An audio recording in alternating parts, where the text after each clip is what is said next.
Então, agora nós estamos iniciando o livro de Deuteronômio, conhecido como Devarim. Devarim é o plural de Davar, né? Davar é palavra, Devarim, palavras. Então, o que difere o livro de Deuteronômio dos demais livros? Deuteronômio é um livro poético, porque é como se você, no momento... Existe um momento em que a história é vivida, o dia a dia, as batalhas, as lutas, os percalços, né? Você vive aquilo no dia a dia, né? 24 horas por dia. Deuteronômio são todas essas histórias da Torá contadas numa outra época, né? Baseado nos fatos que eles viveram no passado. Então, eles não estão vivendo aquele dia, aquele momento, eles estão... Moisés, ele lembra e conta para os filhos, né? Então, é por isso que ele tem a forma romântica e poética. Devarim, ele é visto dessa forma em relação aos demais livros. Então, o tema da mensagem de hoje, essa palavra, esse tema, né, de hoje sobre os espias na terra de Canaã, já foi abordado várias vezes, e hoje... Para mim, essa semana passada, que eu estava estudando, realmente, se eu tinha alguma dúvida, eu creio, parecia que algo faltava, mais alguma coisa, essa paraxá aqui, para mim, fechou um circuito que ficou muito claro, né? O grande erro que foi cometido, que 10 espias, não os 12 espias, que 10 espias cometeram. E tem um paralelo muitíssimo interessante, né? De que a gente entende por que o Eterno ficou tão irado pelo pecado dos 10 espias, né? Vamos lá, então. O erro crucial de Israel ao rejeitar a terra de Canaã, a terra prometida. Então, envolve os livros de Deuteronômio, Isaías, 2 Reis, 1 Timóteo, além de outras passagens também. Um breve resumo. Moisés conta a história de Israel, a nomeação dos auxiliares. 12 homens foram enviados para espiar a terra de Canaã. O povo recebeu com incredulidade o relatório dos espias. O castigo de Hashem em razão disso. O povo derrotado em Ormá. Há um segundo erro, né? A jornada de Kadesh até Zered. A travessia de Ar e Arnon. A vitória sobre Seom, rei de Esbom, a vitória sobre Og, rei de Bassã, e distribuição da Transjordânia. São 11 itens que envolvem esta porção de hoje. Então, nessa paraxá de Devarim, Moshe conta a história dos 12 espias que são enviados à Terra Prometida. No livro de Números, né, é só uma lembrança, porque essa primeira parte eu estou me referindo à porção de hoje, Devarim, né? Mas em Números, que também conta essa história, só um lembrete, né, para vocês já verem que a direção que eles estão indo, né? Disse Hashem a Moshe: envia para ti. Hashem diz assim: envia para ti, não para mim. Ó, vocês vão, mas eu vou na frente de vocês. Envia, mas eu estou indo na frente de vocês. Fiquem tranquilos, não vai acontecer nada. É como se o Eterno ficasse aqui e dissesse: vão, eu vou ficar aqui. Eu não estou, não é uma ordem. E isso que é muito importante a gente entender dessa paraxá aqui. O Eterno não está ordenando para eles fazerem isso. O Eterno está permitindo. Essa é uma grande diferença da gente entender algumas coisas na Torá. Quando é permissão de Hashem e quando ele ordena. Faça isso, eu vou na frente de vocês, nenhum mal vai acontecer para vocês. Vocês não vão tropeçar em pedra alguma. Isso é quando ele ordena. Agora, quando ele permite, não é bem assim. Há consequências, irmãos. Isso que nós temos, por isso que eu fiz já de início para vocês perceberem aqui para que direção eles estão indo. Mas Moshe ressalta que a nova geração, os filhos, é que entrariam na terra. Porque a primeira geração, né, os corações meio de pedra, não entrariam na terra, a primeira geração. Mas os filhos dessa geração, eles entrariam por quê? Porque eles eram puros. Eles ainda eram inocentes, eram puros, eram crianças. Então, tem até a passagem da Brita Hadashah, quando Yeshua, né, deixe que venham a mim os pequeninos, eles herdarão o reino. Olha aí, ó. Está diretamente ligado aqui, ó. Olha aqui, ó. É que os filhos, as crianças, é que entrariam na terra, como quem diz, que herdariam o reino. Porque eles não têm conhecimento entre bem e o mal. Espera aí, Rocha. Você pode repetir? Posso. Porque eles não têm conhecimento entre bem e o mal. Espera aí, entre bem e o mal, essa frase não é estranha. Eu já vi essa frase em algum lugar.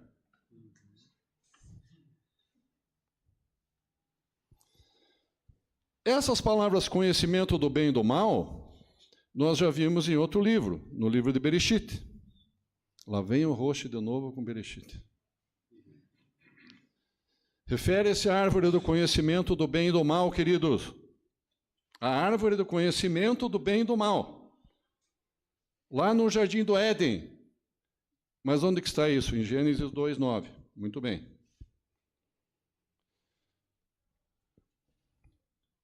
Eis que eu quero que vocês descubram um pedido de Moshe, né, para os espias. Vocês vão lá, tal.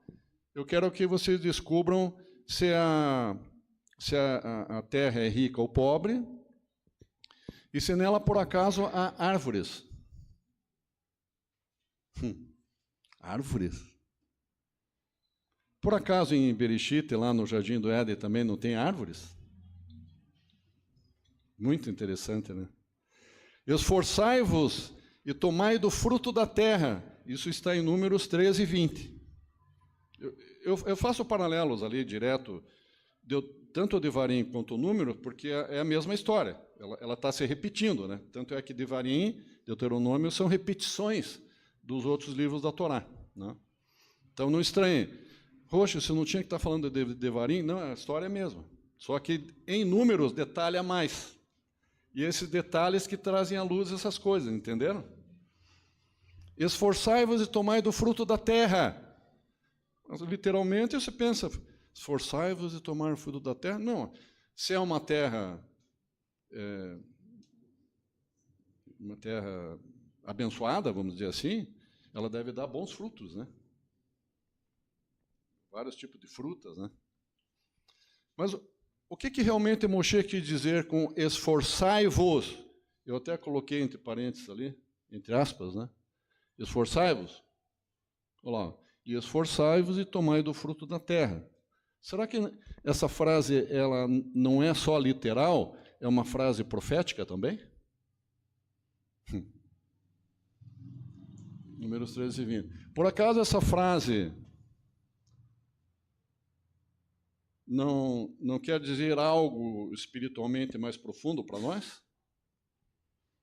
Esforçai-vos e tomai do fruto da terra? Espere um pouquinho.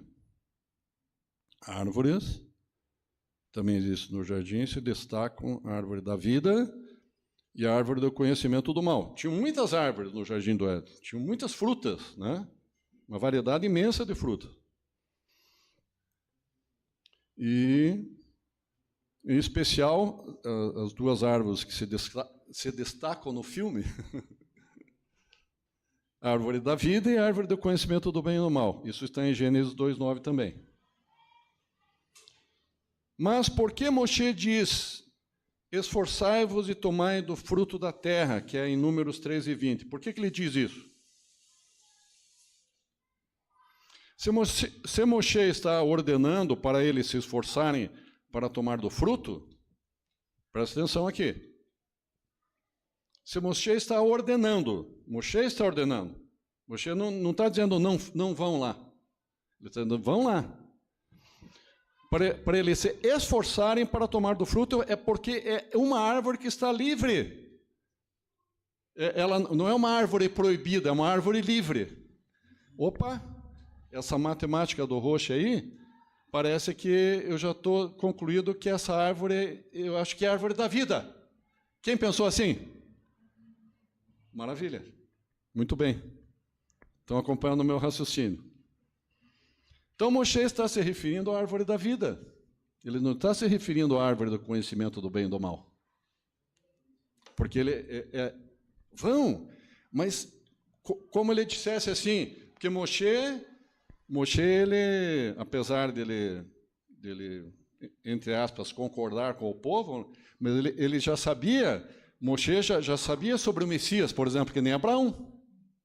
Abraão, 1.700 anos lá antes de vir Yeshua, ele tinha plena certeza de Yeshua como nós temos, além do que nós temos. Yeshua nunca tinha aparecido na frente dele em carne, mas tinha aparecido numa visão que eu nunca tive, Abraão. E Moisés também, claro que ele sabia do Messias. Quem mais sabia do Messias dessa turma aí? Mais duas pessoas. Yehoshua e Caleb também sabiam. Mas como que você tem certeza disso, Rocha? Por acaso José e Caleb não entraram na terra? Alguém consegue entrar no reino sem Yeshua? Não. É linda a Torá, né? Muito linda a Torá. Moshe está se referindo a Etz Haim. Etz Haim, árvore da vida, queridos. Isso que ele estava se referindo. Às vezes a gente fica estudando anos a Torá para chegar nesse entendimento aí. Da mesma forma que em Gênesis 2,16, ordenou Hashem a Adão. Olha aí, ó. Hashem ordenou, não permitiu. Hashem ordenou. De toda a árvore do jardim podes comer. Todas as árvores do jardim podes comer, com exceção de uma. Quer dizer, a Etz Haim estava lá. E se todas podem comer, com exceção de uma, que era a árvore do conhecimento do bem e do mal, claro que podia comer da árvore do Etz Haim, da vida, que é o Messias, que é a Torá. Etz Haim aqui, ó. Árvore da vida.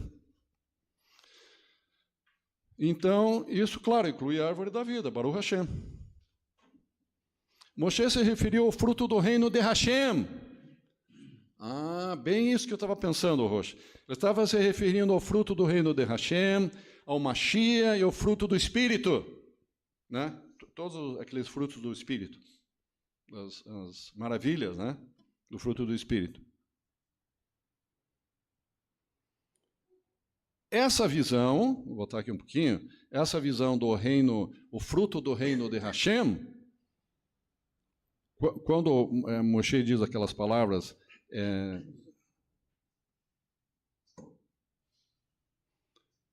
esforçai-vos e tomai do fruto da terra, esse esforçai-vos, tipo assim, ó, não percam essa oportunidade, apesar que o Eterno está permitindo que vocês vão, não é uma ordenança do Eterno, mas não percam essa oportunidade de ver o Messias ali,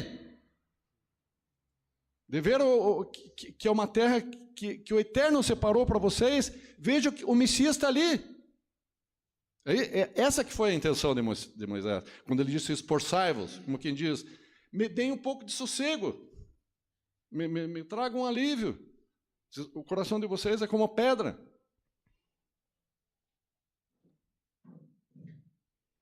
Fruto do reino de Hashem, o Mashiach é o fruto do Espírito. Porém, os espias ficaram em apanhar, olha, presta atenção aqui agora.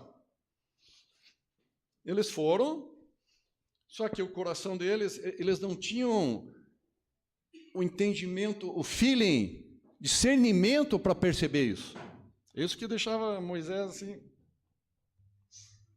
Eles não tinham esse discernimento que Yehoshua e Caleb tinham. E o próprio Moisés, eles não tinham, né? Então eles foram o quê? Se Moisés, né, os 10 espias pensaram, se Moisés pediu para a gente se esforçar para pegar o fruto, vamos trazer o melhor fruto, mas literalmente falando, pegaram lá um cacho talvez desse tamanho aqui, daqui até o chão, cacho de uvas, de um lugar, tinha um rio chamado Eshcol. Então, aquele lugar também ficou conhecido como Eshcol, né? Quando se fala o cacho de uvas de Eshcol, é porque era uma videira com cachos de uvas gigantes. Então, como aquilo chamou a atenção deles, eles pensaram, deve ser esse aqui o fruto que Moisés falou, para a gente se esforçar para pegar. Eles tenderam a se esforçar, porque eles tinham que ser assim, tipo André, assim. Tinha que ter 4 André para carregar aquele cacho. Dois de um lado, as varas, né? E 2 na frente e 2 André, aquele cacho, sei lá quanto que pesava aquele cacho.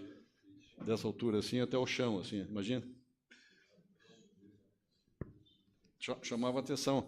Viu como que as coisas são? Aparecem outras coisas, às vezes, na nossa gente, para roubar a atenção do Mashiach e do Eterno. Aparecem outras coisas. Deus fica assim, peraí, então, que interessante, nossa, que lindo aquilo ali, que grande. Grande? Esse grande tem alguma coisa a ver com outra coisa. O fruto do reino de Hashem, porém os espias ficaram e apanharam um ramo do fruto gigante da vida do rio Eshcol, e voltaram e mostraram o fruto gigante a Moshe e lhe disseram, este é o fruto, não era esse fruto coisa nenhuma, não era este o fruto que Moshe falou. E voltaram e mostraram o fruto gigante a Moshe e lhe disseram, Moshe, ele foi, acho que, um artista muito bom ali, porque o semblante dele deve ter caído, e ele ainda quis mostrar que estava firme, forte ali, né? Este é o fruto, eles alegrinhos com aquele fruto, assim. Mas será que era esse mesmo fruto que Moshe se referiu? A que Moshe se referiu?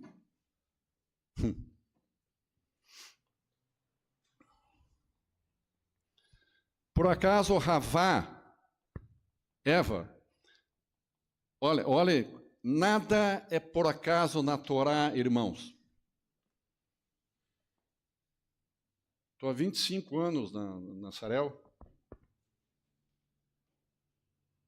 Agora que eu entendi.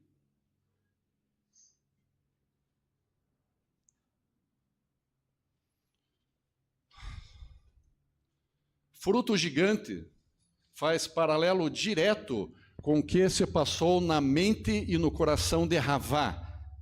Quando a serpente disse para Ravá assim, Ravá, minha querida, você será como Deus.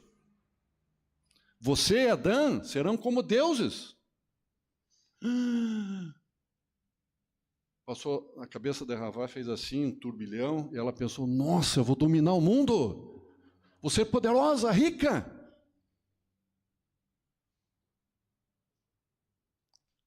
O coração e a mente dela ficaram gigantes. O ego dela ficou gigante como aquele cacho.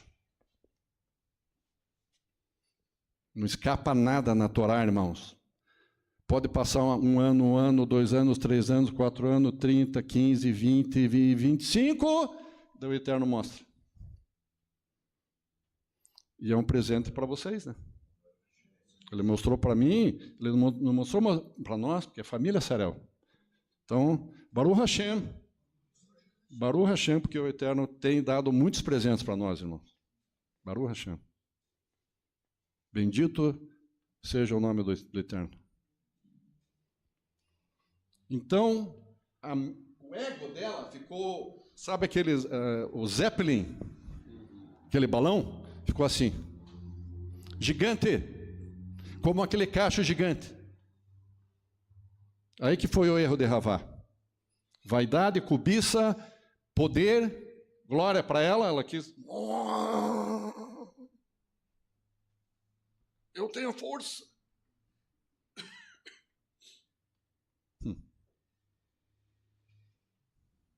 O Eterno, ele se faz em nós, quando a gente está muito pequeno, quando você se sente pó e você não se sente nada, aí que ele é grande em nós, gente, irmãos.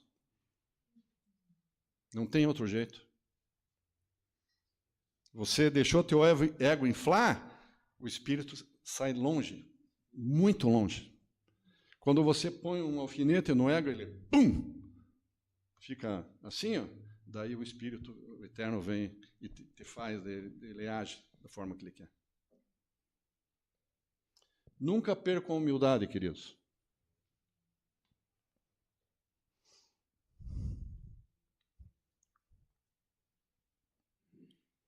Nós não passamos de pó.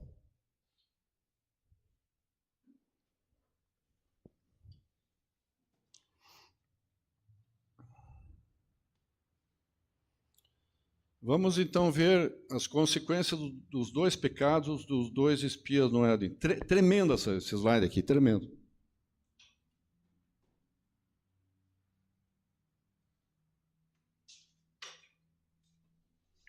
Com esse slide aqui que nós vamos entender por quê que o 9 de Ave, ele não foi só naquele dia do pecado dos espias. Ali foi o primeiro problema, foi a origem do dia 9 de Ave, ali. Que Deus Eterno faz isso repercutir pelos séculos. Porque foi tão forte, mas como tão forte, que tipo de forte que é isso que está falando? Porque foi tão forte como o pecado de Adão e Havá no Éden. É como se o Eterno estivesse dando uma segunda chance ali, um novo Éden, que adentrar em Canaã é você voltar para o Éden. Eles foram expulsos. Adão e Havá foram expulsos do Éden. Mas ali eles entrariam de novo para o jardim. Entendendo Yeshua, que só Caleb e Yehoshua entenderam.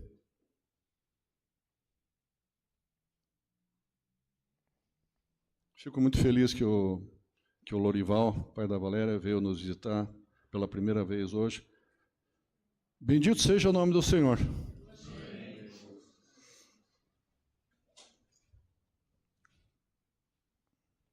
Então, as consequências. Presta bem atenção nesse slide aqui. Seus cadáveres cairão nesse deserto. Números 14, 29. Isto é, o que significa isso? Você vai morrer. Não tem outro, não tem plano B. O Eterno, né? A Torá é muito franca, assim como o Eterno é muito franco. Seus cadáveres cairão nesse deserto. O que significa isso? Morte. Não tem plano B. Não, mas espera aí. Não, o Eterno falou. Certamente não entrarás na terra, Números 14 e 30. Isto é, você ficará fora da terra. Então, duas coisas chamam atenção aqui na experiência dos espias. Você vai morrer e você ficará fora da terra. Ou você ficará fora da terra porque você vai morrer. E se irou Hashem contra Moshe por causa dos 10 espias, dizendo, também tu lá não entrarás. Porque...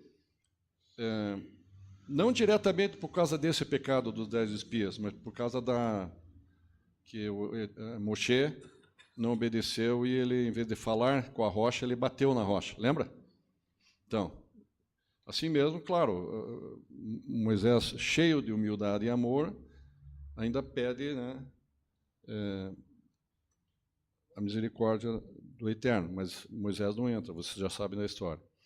Agora... primeiro lá em cima eu falei dos espias, agora vamos ver o que aconteceu no Éden. No Éden. Gênesis 2:17. Se comeres da árvore do saber e do mal, o Eterno falou para Adão, se comeres da árvore do saber e do mal, certamente morrerás. Então, é a mesma resposta do primeiro item lá em cima, isto é, você vai morrer. Não tem plano B. E Hashem o lançou fora do jardim. Isto é, Gênesis 3:23. É a mesma resposta da de cima lá. Ó. Você ficará fora dessa terra. Em resumo, a experiência no jardim do Éden e a experiência ali, dos espias, é a mesma. Só que no Éden era só Adão e Havá, e ali eram 12 representando o povo inteiro, né? Porque eram príncipes escolhidos, não foram quaisquer pessoas que foram lá, eram pessoas de nível, né? O que nos chama a atenção? Que às vezes o nível não quer dizer o nível espiritual, né? A gente vê muito na política isso, né? Cara de alto escalão lá, mas o nível espiritual abaixo de 0. E Hashem o lançou fora do jardim, isto é, fora da terra. As duas frases são iguais, só fiz questão de... Olha lá, ó. Então vemos que as duas situações, as consequências são exatamente as mesmas. Não tem uma letra que você mude. Exatamente as mesmas. E esse dia que originou o pecado, que foi a data de 9 de Ave, quando aconteceu aquele pecado dos espias, houve muito choro naquela noite. Muito choro. Isso está em Números 14. E daí Hashem promete assim, ó, na última frase ali. Hashem diz, eu marcarei como noite de choro e com motivo para vossas gerações. Isso está no Tanit 29.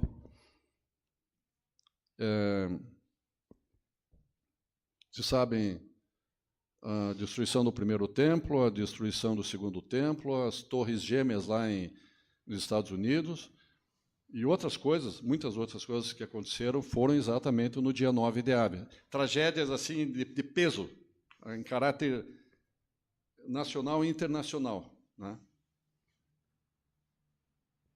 Foi tão forte isso, né, que o Eterno promete, né, que seria para vossas gerações. Vossas gerações. Então, se alguém até hoje estava em dúvida, mas por que a Hashem achou tão forte isso? Foi exatamente como o pecado de Adão e Eva no Jardim do Éden, que gera a morte. Mas então o que realmente os espias fizeram para levantar a fúria de Hashem? Ainda tem uma profundidade ainda ali, de entendimento. A questão do Tove e do Ra. Bom e ruim. Moshe pergunta, a terra é boa ou ruim? Mas os espias não respondem nada. Eles não dizem sim ou não, se é boa ou ruim. Eles dizem que é um povo forte, que nessa terra há um povo forte, que há gigantes também lá, e as cidades são bem fortificadas, né? Lembram os muros de Jericó? Enormes os muros, tanto na altura quanto na largura, na espessura. Muros muito, muito grandes. Porém, eles citam a palavra bom, olha aí, ó, eles não falam nada, só citam essas coisas que chamam atenção. Nossa, nós vimos lá gigantes, um povo forte, cidades fortificadas, frutos grandes, tipo romãs, uva, tudo gigantes, né? Mas,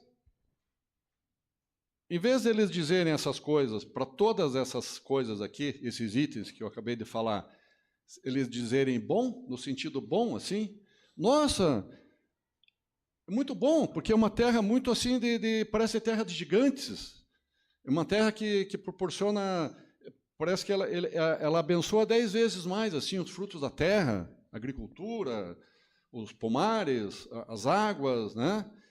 Eles falarem no sentido construtivo e positivo. Bom, tudo isso era muito bom. É isso que eles tinham que falar. Não, eles falaram... Na verdade, eles estavam querendo dizer assim... Eles estavam com medo de dizer assim... É horrível o que nós vimos lá. É péssimo. E nós nos desanimamos muito. Eles estavam enrolando para responder assim. Porque no coração deles eles estavam sentindo, e o Eterno estava vendo o coração deles.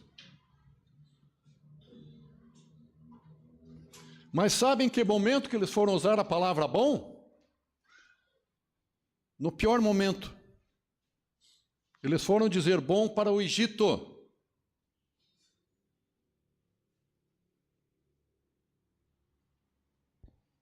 Porém, eles citam a palavra bom em Números 14:3 de uma forma desastrosa. Não seria bom para nós voltarmos ao Egito? O que? Voltar ao Egito, isto é, a terra prometida que Hashem havia lhes dito que era boa, conforme eles deletaram. Eles não tinham que sondar terra nenhuma, queridos. O Eterno já havia falado em Êxodo para eles, várias passagens, que ele estaria dando para esta nação que ele fez aliança, uma terra boa, que emana leite e que emana mel. Eles não tinham que sondar terra nenhuma. Essa que é a verdade. Eles não acreditaram em Hashem. Mas por que eles não acreditaram em Hashem, Rocha? Nós vamos falar sobre isso, não se preocupe. Vemos que Moshe cita as palavras de Hashem nessa paraxá. Nenhum desses homens dessa má geração verá a boa terra. Olha, Moshe também, todas as vezes que ele se referia à terra, quando ele foi lá clamar para Hashem, porque Hashem já tinha dito para Moisés, Moisés, você não vai entrar na terra. Mas mesmo assim, ele se dobrou, ele se humilhou, com certeza ele chorou nos pés de Hashem e disse, Hashem, deixa eu entrar nessa boa terra. Podem conferir lá, ele diz boa terra. Ele diz várias vezes boa terra, Moisés. Era o sonho de Moshe entrar na boa terra. Por que ele fala boa, Moshe? Porque ele está repetindo as palavras de Hashem. Hashem disse que a terra era boa. Então, quando os espias não repetem a palavra de Hashem, eles estão negando esta terra. Eles estão rejeitando essa terra. Por isso que eles dizem, não seria bom a gente voltar para o Egito? Nenhum desses homens dessa má geração, bem, isso eu já falei, vamos lá. Moshe pede a Hashem, rogo-te que me deixes passar para... Olha, eu acabei de falar para vocês, né, aqui está em... Eu não sei... Deuteronômio 3:25. Quando Moshe implora, né, para Hashem, para ele... E ele repete ainda, Hashem, rogo-te que me deixes passar para que eu veja esta boa terra, esta boa região. Moshe falando. Assim que os espias tinham que falar. Eles não tinham nem que pensar em mal, porque o Eterno que prometeu. O Eterno vai prometer, se teu filho pede um pão açucarado, você vai dar pão com pimenta para o teu filho? Claro que não. Se o teu filho pede um copo de água gelada, você vai dar veneno para ele? Eu não lembro de ter feito isso.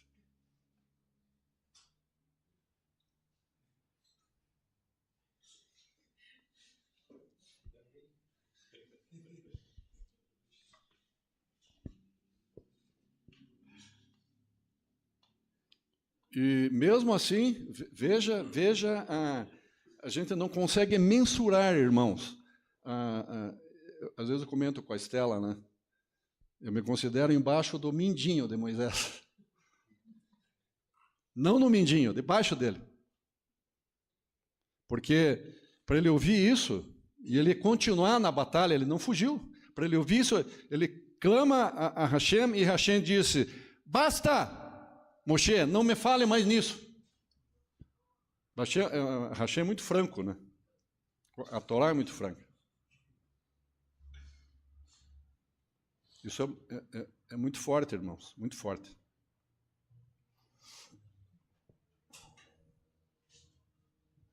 E Israel diz, Números 14, 2-4.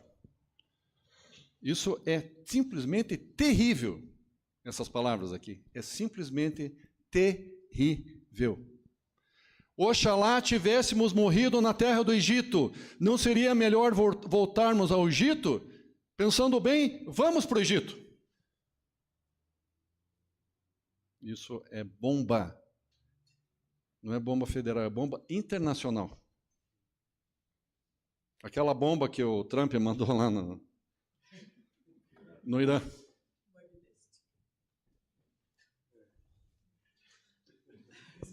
Mas Caleb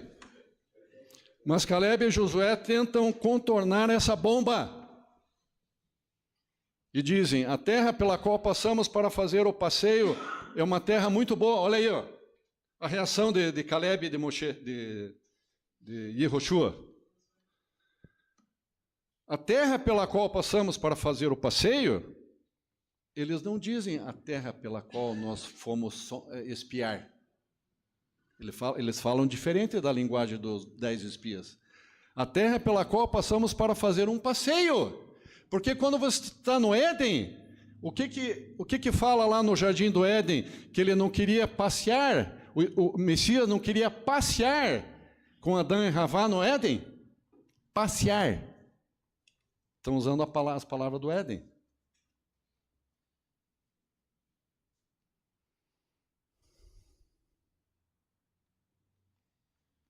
A terra que acabamos de espiar é boa. Claro, ela é muito boa, Eterno, porque é o Senhor que está dando para nós. O Senhor vai dar o melhor para nós. Baruch Hashem. Eles entendiam Yeshua. Eles entendiam o propósito da salvação e que o Eterno queria um espaço especial para a nação aliançada com Ele. Eles entendiam isso aí, assim como Moshe entendia. E como Abraão entendia também.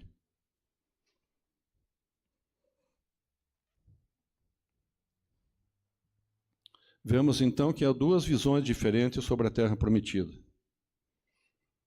Porque Hashem ordenou a Adão e Havá para não comerem da árvore do conhecimento do bem e do mal, que parece algo bom, né? Aparentemente, parece bom. Porém, a árvore da vida, que estava disponível no jardim, eles desprezaram a árvore da vida que estava lá disponível.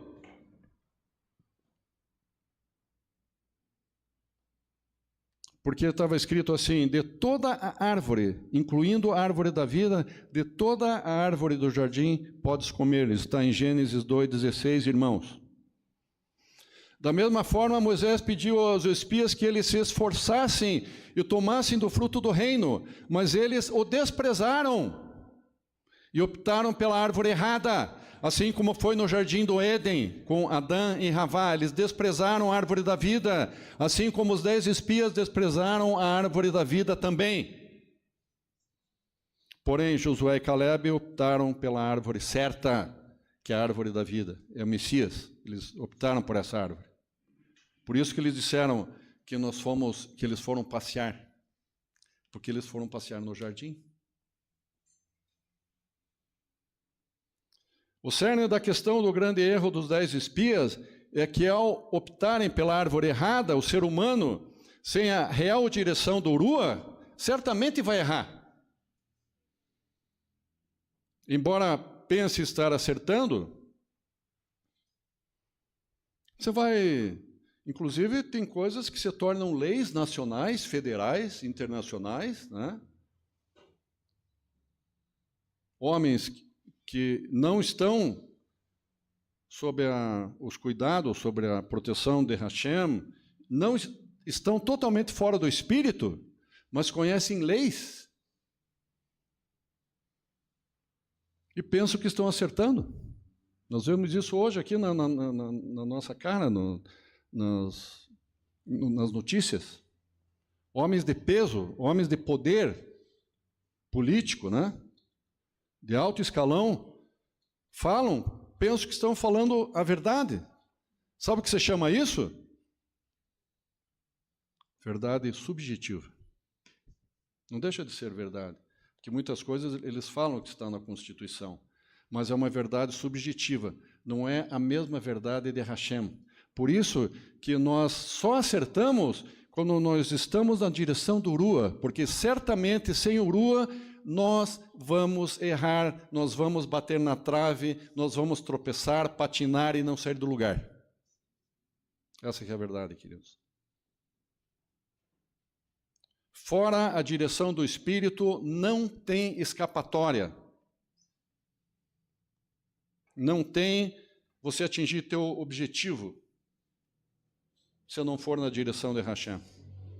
Por mais inteligente que a pessoa seja, capacitada, mestrada, doutorado, isso e aquilo, não passa da verdade subjetiva. Não passa disso. Por isso, o único que possui o acesso legítimo, olha aqui, ó, o único que tem acesso legítimo à árvore do conhecimento do bem e do mal é o Hashem. Porque ele é o Messias, junto com ele. Se existe verdade absoluta, existe verdade absoluta? Sim. O que está escrito? O que Yeshua falou? Eu sou o caminho. Ele podia até dizer assim, eu sou o caminho, a verdade objetiva e a vida. Não tem plano B, não tem... Peraí, Yeshua, você está falando de verdade, meia-verdade, o semi-verdade, uma espécie? Não. É uma verdade que é incontestável. Ela é plenamente 100% justa. Nenhum homem possui isso. Dele mesmo, né? Tudo que o que eu falo aqui, eu falo porque eu sei que eu estou no espírito de Hashem. Se você só ouvisse um Jair, talvez nem tivesse a Sarel. Porque a Sarel não é minha, do Hashem, né? É de Hashem. Eu só sou um simples servo dele. Então, vamos lá. Porque só Hashem possui a verdade absoluta e objetiva. Ele é o justo juiz. Para finalizar, irmãos, os 10 espias pensaram. Isso que feriu o coração de Hashem. Isso que feriu o coração de Hashem. Quando eles chegaram nessa frase aqui. Não queremos deixar que Hashem decida o que é bom e o que é mal. Nós mesmos podemos decidir por nós mesmos. Quer dizer, é verdade subjetiva, não é a verdade do Eterno. Né? Apesar de Moshe ter dito, se esforcem, né, para enxergar lá o Messias, para enxergar o fruto do Espírito, né? Não, eles optaram pela escolha deles. Esse foi o grande pecado deles. Não deixarem o Espírito dirigir a vida deles. Faltou esse discernimento espiritual, esse feeling. Mas vocês podem dizer assim, ou podemos dizer assim, né? Nossa, naquele tempo, naquelas condições, era muito difícil, você está meio que forçando a barra, né? Mas como é que Moshe, Caleb, Josué, Abraão, Isaac, Jacó conseguiram? Condições muito parecidas. Né? Eles conseguiram. Moshe foi salvo? Ele não entrou fisicamente na terra de Canaã. Mas, claro que ele foi salvo. Moshe. Agora a gente já não pode falar o mesmo da primeira geração dos filhos de Israel que morreram no deserto. Não posso falar assim. Então, esse foi o grande pecado deles, querido. Baru, Rabá, Beshem, Adonai. Bendito seja o nome do Senhor.